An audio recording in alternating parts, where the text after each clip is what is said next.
Hi, and welcome to this month's Business Partner Update.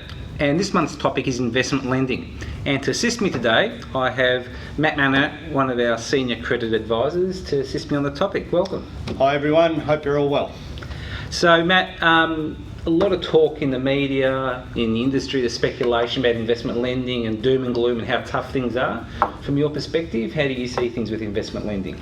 Yeah, look, we all know over the last year or so it's been quite hard with investment lending, and that all started back when APRA and ASIC decided that the investors were too heavy in the market, for forcing prices up and making it hard for first home buyers to get into it and all that. So they use their macro-prudential tools to direct the banks to have investment lending caps. Now, they had a couple of different caps. One was on the overall monthly investment lending that was out, and especially in the interest-only space, and also overall portfolio balance, so as in how much owner-occupied to investment lending.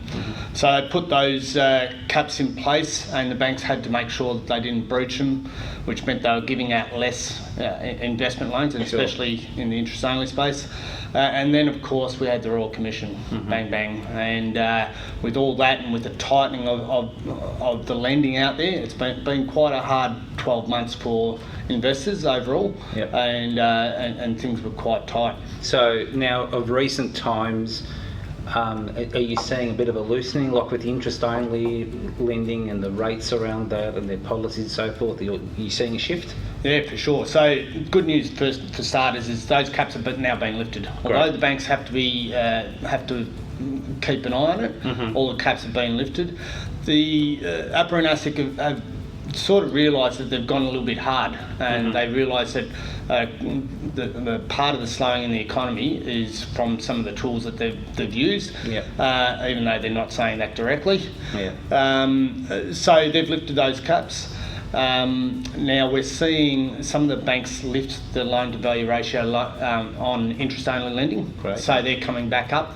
We're seeing better fixed rates coming out as well in the interest-only space. We're seeing rates as low as 4.09 for investment lending. Sure. Yeah, so it's coming there. It's getting there. So for our valued business partners out there, they should feel comfortable in referring clients in and looking for new purchases and looking to refinance. The banks are open for business again, you can say. Yeah, 100%, and I believe that it's going to get easier.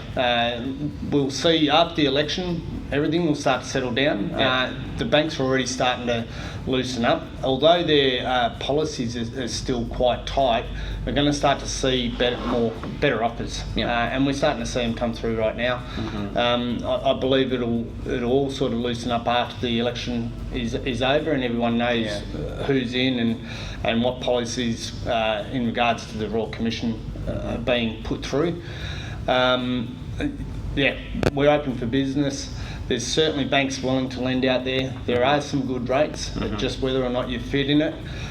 Some of the things like we're seeing conservative valuations, but again, if you come to a broker, we know which banks are using sort of the bigger valuation companies and tend to get sort of better results out of them. Great. So I suppose in summary, like we said, banks are open for business. You're seeing the lending, the referrals coming through are starting to pick up. So there's lots of opportunities there. Yeah, lots of business out there. We're just doing more work to get it through. But certainly can get it done and get some good results for our clients. Okay, thanks, Matt. I hope you enjoyed our latest update. Please have a safe and happy Easter, and looking forward to hearing from a lot of you following that. All the best, guys. Thank you. Bye. Bye.